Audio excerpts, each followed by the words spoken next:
360 from start to finish how I would do it for someone in person. So if you don't know what a Mace 360 is, I say let's start with the Mace. This is a Mace, and I say it's got weight on one end with a hollowed out handle. So this is a 10-pounder.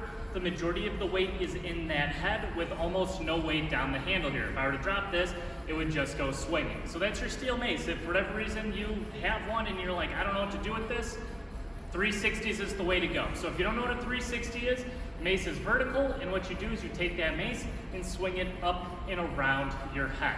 So there's a lot that goes into a 360. It's not just pick it up and go for it. Could you do that? Sure, but I want to make sure I'm teaching you safely. So the first thing that we need to check is our shoulder mobility. So what we're going to go ahead and do is we're going to take that mace, we're going to put it behind your head. Now, the next goal is to get those hands as low as you can. Now, if you're looking from a side profile or a rear profile, you can see how low my hands actually are right now. They're down to my neck. And say, if you do this and your hands are way up here and you can't get your hands pretty much down to your head, that means your shoulder mobility isn't good enough to do a 360. So we need to take it a step back and work on that shoulder mobility first before actually going into the 360. So that's your first test, is see how low you can get those hands behind your head.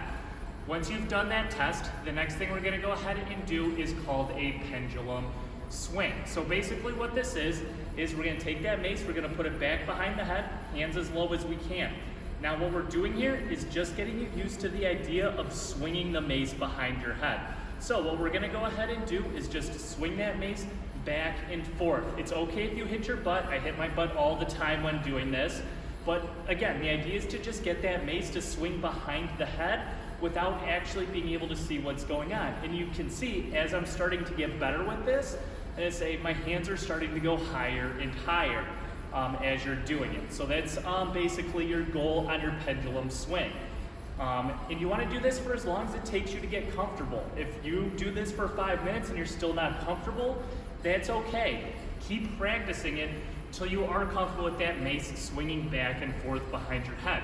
Remember, on a 360, you can't see what's going on back there, so you need to know what you're doing. The pendulum is the best place to start with that. So after you have completed your pendulum, or you feel like you're doing your pendulum swing very well, the next thing that we're gonna go ahead and move into is our, what is it, a metronome? I don't remember what it's called. I think it's a metronome. So basically what you're gonna go ahead and do is you're gonna take that mace and it's gonna go vertical. I don't care which hand is on top. I say do some with one hand on top, then switch and do some with the other hand on top. So what we're gonna go ahead and do is you're just gonna take the mace and you're just gonna rock it back and forth. So a couple things here. You can see I bent it at about a 45-degree angle. That's about as far as you wanna go. But you can see my hands are still centered in my body. My hands didn't follow as I was doing that. So I'm just gonna go back and forth, keeping those hands centered to the body, getting that mace at a 45-degree angle. This takes a lot of grip and forearm strength. So if you're not perfect at this or can't get it as low as I am right now, that's okay. It takes practice. But same thing with our pendulum swing. You wanna make sure that you get comfortable with going back and forth on this. You should get pretty comfortable pretty quickly on it. This is one where my clients tend to get pretty quickly, the metronome here.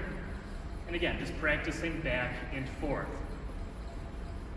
So those are gonna be your first two steps. Reason why we start there. First, the swing behind the head. Say very key when it comes to the 360 and not hitting your butt. Next, that metronome where we're rocking those hands back and forth. That's gonna simulate what's gonna happen right before you drop your mace.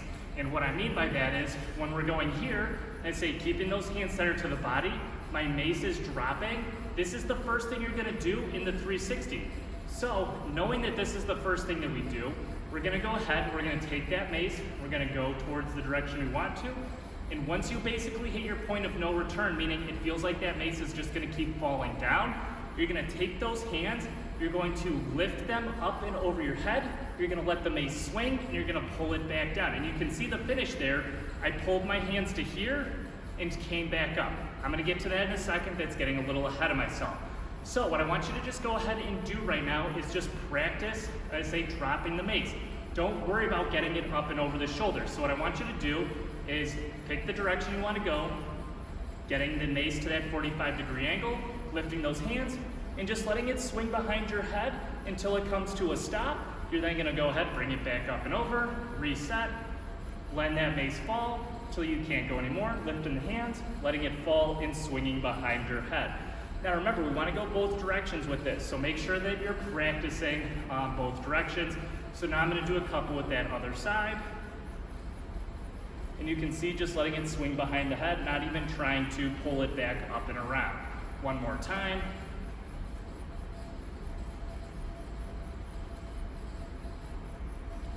All right, so as you're starting to get more comfortable with that, the drop and letting it swing behind your head, we can start adding the final piece, which is getting the mace back up and around to set. So what I mean by that is you've got piece number 1, where we're going here, piece number 2, lifting the hands, piece 3, swinging, piece 4, pulling that mace back down. So piece 4, going from essentially here to here. Couple things. And say, 1, a lot of people like to pull with their wrists. This isn't a wrist pull. We want to use our lats and our back muscles to get that mace back up and around. So what you're going to do is what I like to call an elbow pull. So you're going to go ahead during that 360, up and around, taking those elbows, pull them down as hard as you can to the center of that body. It's going to get that mace head to flip up and over on itself and to basically create a really good movement pattern for you. Now, one thing to note here when you're practicing going in both directions, one way is going to be extremely comfortable, the other way is going to be a little bit more awkward. That's okay. That just tells you what side your dominant side is for a 360. So, a couple other things you need to know for your 360 as you're practicing this and doing it. Glute squeeze, is your glute squeeze. Make sure when you're doing this, you're getting a really tight lower body, squeezing the glutes, pulling the ground apart with your feet. A solid waist down is going to allow you to basically not rotate your hips like you're hula hooping. It's going to keep everything nice and solid, and it's okay to let the upper body flow a little bit. A Mace 360 isn't meant to be a super rigid movement through the upper body. So when doing this, I say if you watch me, you can see my hips don't really move as I'm doing this, and what's moving is more so my upper body. As you're going, and say, it's gonna get easier.